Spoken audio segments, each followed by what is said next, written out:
The No Kings protests are bloodthirsty nonsense.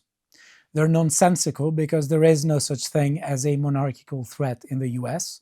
And they're also bloodthirsty because the amount of affinity towards political violence by many of the protesters is insane. Let us look at what the BBC says about the protests. Millions turned out for anti-Trump No Kings protests across the US. You see here people, crowds, they have this Trump funny little balloon, American flags. It's weird that they have American flags because usually they have flags of Palestine. Maybe they're trying to do the psyops to appear more pro-American than they are. Huge crowds took part in No Kings protests against President Donald Trump's policies in cities across the US on Saturday, including New York, Washington, D.C., Chicago, Miami, and Los Angeles. Thousands packed New York City's iconic Times Square and streets all around, with people holding signs with slogans like "Democracy, not monarchy," and "The Constitutional is not optional." Right. First of all, the US is a republic. It's not a direct democracy. To the extent that there are democratic elements in it, they are constitutional. Second, when they're talking about the Constitution is not optional, it's really funny because the Democrats do seem to think that it is optional when it's presenting obstacles to their own agenda. And their agenda is very much anti-Republican and anti-democratic. In both the US and in Europe, what is called our democracy is basically managed democracy, which is elite oligarchy. It's an oligarchy by a few people who are pushing forward a very anti-popular agenda in the natives of Europe and the US. Essentially, they're promoting an ecophobic agenda that says that you are not allowed to have an in-group preference, you're not allowed to be patriotic in the traditional meaning of the way, and you are not allowed to call for deportations of illegal migrants, especially when they are breaking the law time after time after time. And there is one very interesting thing to say about this, because philosophically speaking, republics are all about non-domination. It's about not having a master. And this is precisely what the Democrats have tried to do. They have posed as a as an elite that is interested in socially engineering society, and tells you that due to past discrimination, it means that you're not allowed to be free yourself, despite the fact that you never participated in that alleged discrimination. And basically, you need to become a second-class citizen in your own country because of past discrimination that you didn't participate into. Yeah, I'm repeating myself, but wokeness is very repetitive.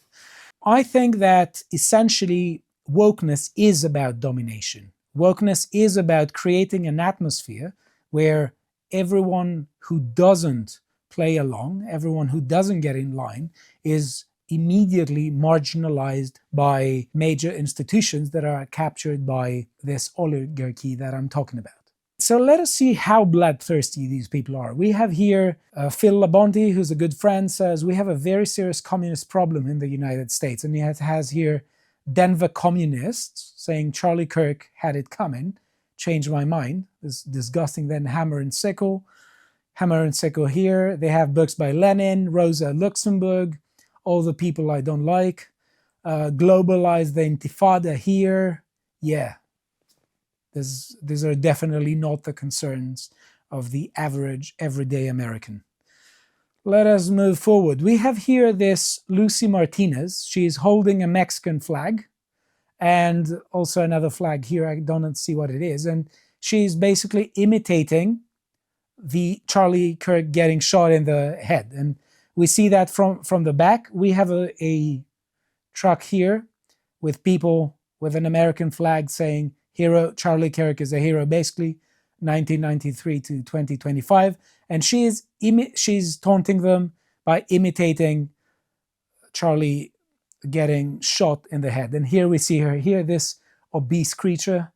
And you can see she's reveling in fantasizing and about Charlie Kirk's death, which is absolutely disgusting.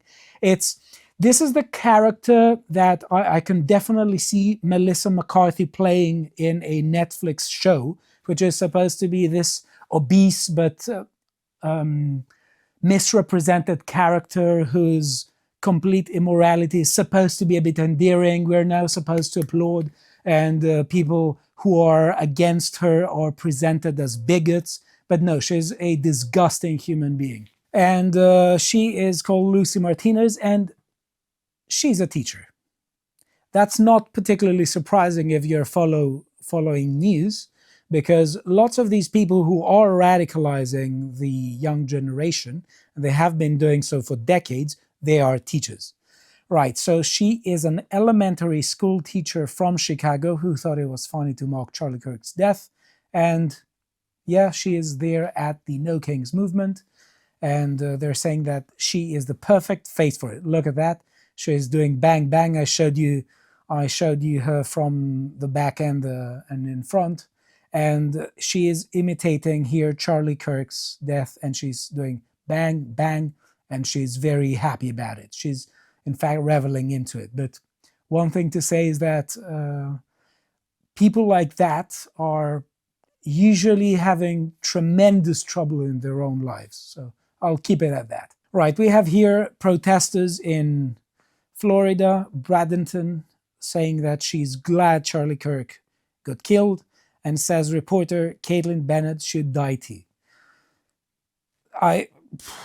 Just incredibly bloodthirsty rhetoric.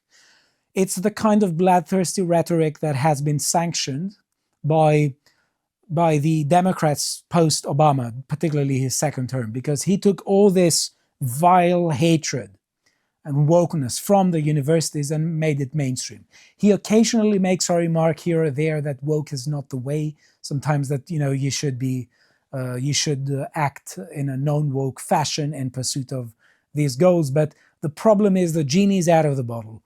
Once you give credence and validity to this kind of rhetoric that essentially says that all the emotions of the oppressed need to be recognized, otherwise you're dominated, and because you're in a society that's a republic, the republic is not a republic unless you treat everyone else as a second-class citizen and grant the demands of the oppressed. It's mathematically certain that all it does is it allows narcissistic psychopaths to take control of the movement, and basically said, unless my narcissistic psychopathy is satisfied, we're not living in a democracy, we're not living in a republic, we're facing the imminent threat of someone who wants to violate the constitutional order of our society and impose tyranny. And lo and behold, they're saying that they're justified in using political violence because they are faced with an existential threat.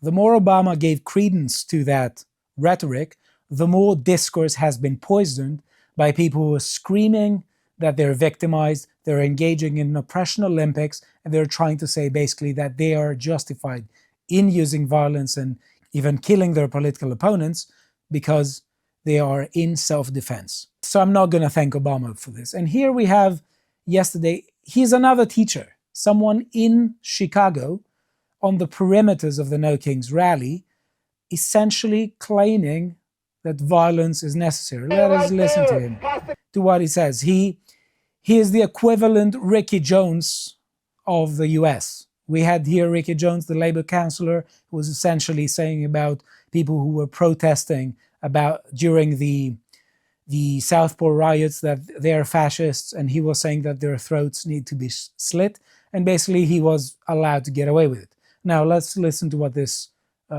person says here. You gotta grab a gun. We gotta turn around the guns on this fascist system. These ICE agents gotta get shot and wiped out. The state machinery that's a full display right there has to get wiped out. You gotta grab a... Right, so this is direct incitement to violence. He should be imprisoned.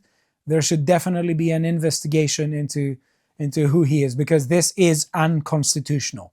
You can't, and it doesn't. You don't need any particular piece of legislation to understand that this is incredibly socially destructive and acidic. He can violate the Constitution. It's okay when he violates the Constitution. When his opponents are in his own mind about to violate the Constitution, he is allowed to get away with it. Then he doesn't care about the Constitution.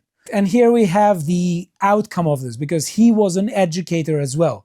Here is where we have children beating and trying to hit a balloon of Trump. And this is something that normally we wouldn't see in the Western world. We would see in very problematic areas of the globe, where we sadly have the phenomenon of deranged terrorist groups grooming very young children and fanaticizing them.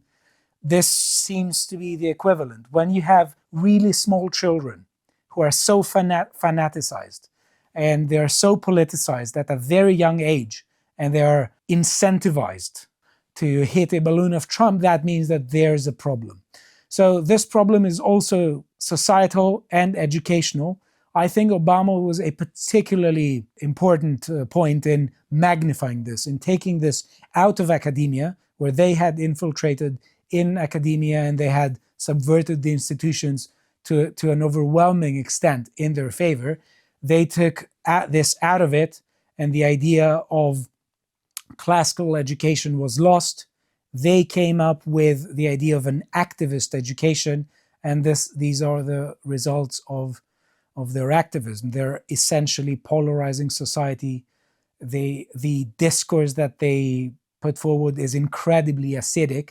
It's not normal, and they are constantly flirting with the idea of political violence, and they're justifying it.